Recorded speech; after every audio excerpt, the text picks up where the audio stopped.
저는 어려서부터 물건을 잘 잃어버렸습니다. 초등학생 때였는데 저도 아직 국민학생 시대입니다. 제 6학년 때 국민학교에서 초등학교로 바뀌었거든요.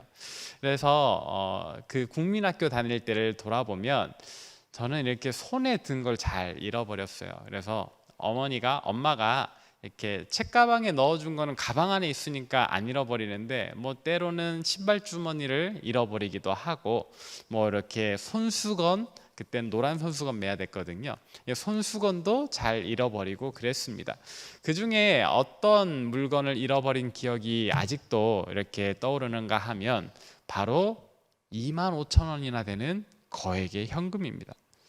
여러분, 저도 이제 90년대에 국민학교를 다녔으니까 그 당시 초등학생에게 25,000원은 굉장히 큰 돈이었습니다. 아마도 육성회비 같이 이렇게 학교에 어떤 회비를 내는 날이었던 것 같아요. 근데 가방에 넣어주셨더라면, 엄마가 가방에 그 회비를 넣어주셨더라면 좋았겠지만 아마 엄마도 까먹고 있다가 제가 학교 간다 그러니까는 생각이 나셨던 것 같아요. 그래서 제 손에 25,000원을 꼭 쥐어주면서 뭐라고 말씀하셨느냐? 이 손 놓지 마라. 마치 주님 손 놓지 말게 하시는 것처럼 그 25,000원의 현금을 제 손에 쥐어주면서 이 손을 절대로 피지 말라는 겁니다. 워낙 잘 잃어버리니까 꼭 쥐고 가면은 학교 도착할 때까지 이 돈이 안전하겠지라고 생각하셨던 것 같아요. 저도 그렇게 생각했습니다. 내가 학교 갈 때까지, 저희 집에서 학교까지 그렇게 멀지 않았거든요. 도착할 때까지 이걸 안 펴면 되지라고 생각을 했는데 어느새 저는 학교에 도착해서 친구들이랑 놀고 있었습니다. 그러다가 선생님이 오셔서 이제 조회를 하시면서 자, 오늘 회비 다 가져왔지? 그러는 생각에 제가 정신이 번쩍 든 거예요. 그리고 제 손을 봤죠. 돈이 있었을까요? 없었을까요? 없었어요. 언제 손을 폈는지 기억도 안 나요. 큰일 났습니다. 이제 회비를 내야 되는데 한 명씩 선생님 앞에 줄을 서서 돈 내고 이름 체크해야 되는데 저는 돈을 잃어버린 거예요. 얼마나 다급했던지 제가 그 길로 학교를 나왔습니다. 그리고 집에서 학교까지 그 골목을 두리번거리면서 계속 찾아다녔어요. 얼마나 찾아다녔을까요? 한 3시간, 4시간 찾아다녔던 것 같습니다. 오전 수업을 다 날려먹은 겁니다. 선생님도 당황스럽습니다. 갑자기 성실하던 애가, 저는 어려서부터 성실했거든요. 이 성실하던 애가 갑자기 교실을 뛰쳐나가더니 안 들어오는 겁니다. 그리고는 점심때까지 행방불명이 된 거예요. 집으로 전화가 갔죠. 혹시 준혁이 집에 갔어요? 엄마도 당황스럽습니다. 애가 멀쩡히 학교 잘 간 줄 알았는데 교실을 박차고 나가더니 집에도 안 온 겁니다. 난리가 났습니다. 그래서 막 저희 부모님, 또 학교 선생님, 그리고 친구들 다 저를 찾아다녔나 봐요. 저는 그렇게 긴박한 일이 벌어진지도 모르고 뭘 찾아 헤맸다고요? 제가 잃어버린 25,000원을 찾아 헤맸습니다. 뭐 있겠습니까? 저는 지금도 그때 그 당혹감, 그리고 막 찾았으면 하는 그 간절함이 선명하게 남아 있습니다. 아주 괴로웠던 날입니다. 그런데 그런 저의 간절함, 그런 저의 어떤 막막함, 한편으로는 찾으면 좋겠다는 그런 기대감 보다 더 큰 마음으로 수백 킬로를 지나 광야를 건너 유대 땅 예루살렘에까지 찾아온 사람들이 있습니다. 오늘 본문에 보니 그 사람들이 누구라고 합니까? 동방에서 온 박사들이라고 이야기를 합니다. 여기서 말하는 박사들은요, 당시에 고대 천문학과 점성술을 함께 연구하는 어떤 점쟁이의 의미가 아니라 이렇게 대단한 지식을 가진 그런 고위 귀족들을 의미했습니다. 아마도 이들이 왔다라고 하는 그 동방은 고대 바벨론 제국이 있었을 그 페르시아 지방, 거기에서부터 이 유대 땅 예루살렘에까지 찾아온 거죠. 성경은 이들이 무엇을 보고 찾아왔다라고 이야기를 합니까? 별을 보고, 천문학자들이니까 별의 움직임을 원래도 주의 깊게 살펴보던 박사들입니다. 그리고 이들은 점성술을 연구했다 그랬잖아요. 여기서 말하는 점성술은 그냥 이제 뭐 분신사바 같은 그런 미신적인 주술의 의미가 아니라 고대로부터 전해져 내려오는 전설을 연구를 하는 거예요. 그래서 앞날의 일을 예언해 보는 거죠. 점쳐 보는 겁니다. 그래서 이들은 이 지역에도 전해져 있었던 한 신비로운 별이 나타나면 유대인들의 왕이 태어난다라는 전설을 알고 있었습니다. 그래서 이들이 이 흥미로운 전설을 염두에 이제 머리의 한켠에 두고 있었는데 진짜 그런 신비로운 별을 관측하게 된 거예요. 그러자 이들은 이렇게 믿음 반 의심 반, 진짜 유대인의 왕이 태어났을까? 그런데 자기들이 평생을 하늘을 보면서 살았는데 정말 부인할 수 없는 신비로운 어떤 별이 나타났으니까 한번 가보자 하는 거예요. 성경은 이들이 세 사람인 것처럼 묘사가 됩니다. 정확히 그냥 혼자 다니는 한 사람씩 세 명이었는지 아니면은 세 그룹의 어떤 일행들이었는지는 몰라요. 다만 이들이 황금과 유향과 모략을 주었다라고 했으니까, 각자가 주었다라고 했으니까 적어도 세 명이었을 거라고 생각을 하는 겁니다. 성경은 그 외에 더 자세한 설명을 해주지 않아요. 이들이 원래부터 친했던 중마고유인지, 그래서 함께 상의하고 논의해서 처음부터 예루살렘에까지 함께 동행을 했는지, 아니면 각자 자리에서 각자 연구를 하다가 이 예루살렘 가까이에서 만나게 되었는지 뭐 그런 설명은 전혀 없습니다. 전해지는 역사적인 사료를 따르면 이들의 복장이 다 달랐기 때문에 이들이 사는 지역이나 이들의 어떤 계급이나 이런 것들이 다 달랐을 것이라고 추측은 해보지만 성경이 더 이상의 증거를 우리에게 전해주지 않기 때문에 우리는 그저 이들이 참 멀리서 왔구나, 그 별을 보고 의심 반 기대 반, 그러나 대단한 수고를 하면서 왔구나 하는 정도만 알 수 있는 겁니다. 자, 그렇게 이들이 별을 보고서 동방에서부터 예루살렘에까지 찾아왔는데 우리는 그냥 이들이 예수님을 만난 그 역사적인 그 어떤 드라마틱한 장면만을 생각하니까 이들이 건너온 이 여정 동안의 그 모습은 잘 생각해 보지 않았던 것 같습니다. 오늘 한번 생각해 봅시다. 이들이 처음 별을 관측했을 때 그들이 어떤 생각을 했을까요? 어라, 이상한 별이 나타났네. 이게 뭐지? 근데 이 별이 하루만 관측되는 게 아닐 거 아니에요. 이들이 처음 본 그때부터 유대 땅 베들레헴에 오는 그 순간까지 이 별은 계속 관측되는 겁니다. 이 별이 첫 번째 밤에, 두 번째 밤에, 세 번째 밤에도 관측이 되니까 이들은 잊혀졌던 전설을 떠올리는 거죠. 그리고 결심을 합니다. 내가 가서 그 왕을 한번 만나보리라. 자, 그렇게 여행을 시작할 때 또 여행 중반에 이들은 또 어떤 생각을 했을까요? 여러분, 상식적으로 광야라고 하는 곳, 이들이 건너와야 되는 광야라고 하는 곳, 그 사막과 비슷한 이 환경은 낮에는 몹시 덥고 밤에는 굉장히 춥습니다. 그래도 이렇게 터번이라고 하는 것을 둘러쓰면은 햇빛이 가려지니까 습도가 없는 지역이라 햇빛만 가리면 그래도 다닐만 하거든요. 그래서 낮에 뭐 나귀를 탄다든지 낙타를 탄다든지 이동을 하는 겁니다. 근데 밤에는 오히려 이동할 수가 없어요. 왜? 이때는 도로도 없죠, 가로등도 없습니다. 칠흑 같은 암흑 속에서 그냥 희미하게 비추는 달빛과 별빛을 의지해서 가야 돼요. 그리고 밤에는 성난 짐승들이 활동하기 때문에 보통 이 밤에는 모닥불을 피워놓거나 아니면 동굴 같은 데 숨어서 쉬어야 됩니다. 그런데 문제는 뭐예요? 이들이 뭘 보면서 예루살렘을 찾아옵니까?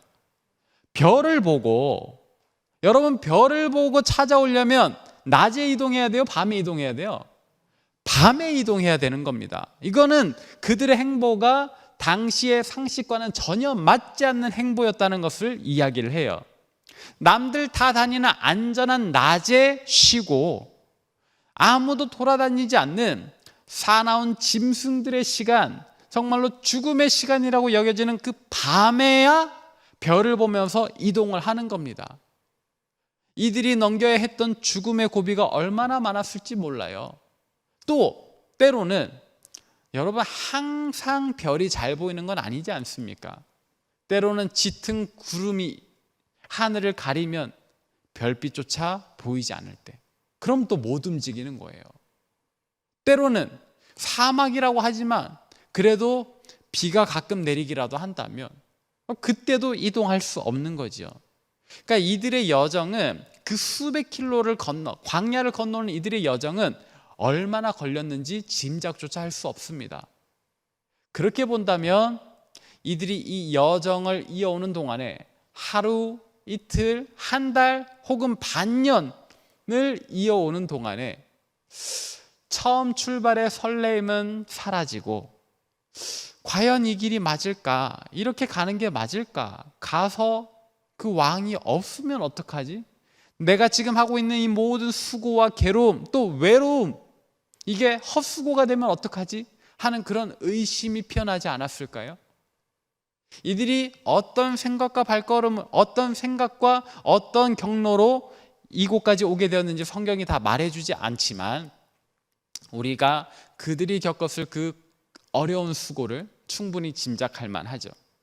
자, 그렇게 해서 이들이 어디까지 왔습니까? 예루살렘에까지 왔습니다. 아마도 이들은 예루살렘으로 간 이유가 이 전설이 유대인의 왕의 탄생을 예고했기 때문에 당연히 수도인 예루살렘에 그 왕이 있을 거라고 생각했던 것 같아요. 그러니까 이들이 바로 예루살렘으로 들어갑니다. 그리고는 성내에서 묻습니다. 유대인의 왕으로 나신 이가 어디 있느냐. 근데 이게 또 경탄할 일이에요. 왜? 이때 당시에 예루살렘에는 왕이 있죠. 누굽니까? 헤롯 대왕. 로마 제국의 허락하에 이 유대 땅을 다스리는 왕의 칭호를 가진 이가 이미 있단 말입니다. 그런데 그 왕 앞에 이 동방의 박사들이 와서 당신 말고 진짜 유대인의 왕이 어딨냐고 묻는 거예요. 여러분들이 만약에 헤롯 대왕의 입장이라면 이 발언을 어떻게 대해야 하겠습니까? 원래는 다 잡아 죽여야죠. 내가 왕인데, 진짜 로마 제국의 허락을 받아서 이곳에 정식으로 부임한 내가 왕인데 지금 누굴 찾는 거야? 내 이놈! 해야 되는데 그러지 못하잖아요. 성경을 보면 헤롯 대왕이 굉장히 이 박사들을 잘 대해줍니다. 이것을 보아도 이 동방 박사들이 굉장히 높은 귀족, 다른 나라의 귀족이었다는 것을 짐작해 볼 수 있죠. 자, 그래서 이 헤롯 대왕은 이 박사들에게 굉장히 잘해줍니다. 어떻게 하면서까지? 유대인들의 대제사장과 서기관들을 불러서 성경의 예언을 확인시켜 주면서까지. 자, 이제 우리가 깊이 생각해 보아야 하는 지점이 나왔습니다. 뭡니까? 동방 박사들만 유대인의 왕의 탄생을 알게 된 게 아니에요. 이제 이들의 예루살렘 방문으로 인해서 저 로마 제국의 앞잡이, 로마 제국이 허락한 유대 땅의 왕 헤롯 대왕도, 이는 그리스도의 적수이죠. 대적입니다. 이 헤롯 대왕도 예수님의 탄생을 알게 됐고, 또 이 동방 박사들의 방문 때문에 누가 알게 됐어요? 유대 민족도 알게 된 거예요. 대제사장과 서기관들, 이 민족의 지도자들까지도 그들이 고대하고 기다렸던 이 로마 제국의 압제를 벗어나게 해줄 메시아의 탄생을 알게 되었다고요. 그런데 이 동방 박사들과 헤롯 대왕과 유대 민족이 보인 이 복된 소식 앞에 보인 반응은 완전히 달랐다는 겁니다. 자, 그들의 반응을 정리하면 이렇습니다. 동방 박사들의 반응은 어땠습니까? 왕의 탄생, 메시아의 탄생에 대한 소식을 듣고 어떤 고난의 길도 마다하지 않고 걸어온 이 적극적으로 주님을 찾아 나서는 반응이었습니다. 숱한 외로움에도, 때로는 별빛이 보이지 않아 의심에 사로잡히는 밤에도 그들의 발걸음은 멈추지 않았어요. 성실하게 계속 걸어왔단 말입니다. 그리고 끝끝내는 구주 앞에 당도해서 그분께 경배를 드리기까지, 이것이 동방 박사들의 반응이었습니다. 헤롯 대왕의 반응은 어떠했습니까? 그는 그리스도의 적수, 대적이었습니다. 그래서 악한 계략을 세워요. 당장 이 동방 박사들부터 죽여버리고 싶지만 이들은 손댈 수 없으니까 악한 계략을 세웠단 말이에요. 이들이 나중에 돌아와서 내게 이 예수의 위치를 알려주면 내가 곧 달려가서 죽여버리리라. 모든 신자, 하나님의 구원의 역사를 대적하는 반응, 그것이 헤롯 대왕의 반응이었습니다. 그리고 우리가 주목해 보아야 하는 마지막 반응은 뭐예요? 대제사장과 서기관들의 반응. 여러분, 이들이요, 헤롯 대왕 앞에 있다고 아무 힘이 없는 존재라고 생각하면 안 돼요. 헤롯 대왕 이후에 빌라도 총독이 부임해 왔을 때 그 강력한 권세 앞에서도 감히 예수를 죽여야 된다라고 목소리 높였던 자들입니다. 이 유대민족의 대제사장과 서기관들은 오히려 로마의 관리에게 정치적인 압박을 가할 수 있을 정도로 힘이 있는 자들이었어요.